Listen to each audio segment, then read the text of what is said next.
mereka tidak tidur di dalam syurga. Maka di dalam syurga Allah membuang tidur. Ahli syurga tidak buang air besar, ahli syurga tidak buang air kecil, dan ahli syurga tidak pun meludah membuang kahaknya. Tetapi kita kena ingat, dalam syurga semua nikmat ada. Nikmat yang paling ditunggu-tunggu oleh seluruh orang lelaki ialah nikmat bidadari. Semua orang perempuan bidadari. Nabi cerita dalam hadis riwayat Imam Bukhari dan Muslim, setiap ahli syurga masuk ke dalam istananya ada 2 bidadari. Yang ni hadis sahih. 2 orang.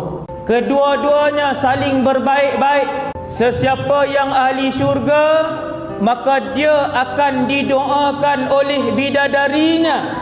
Ni sejak kita hidup ni.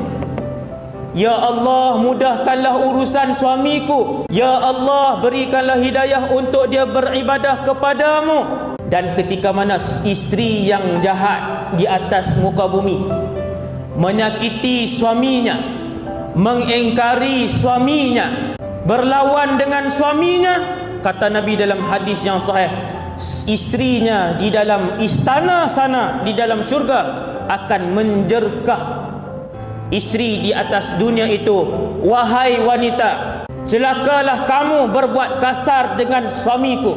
Tengok tuan, bakal isteri di sana, bakal isteri di sana dah marah dah, bakal isteri di sana dah marah dah.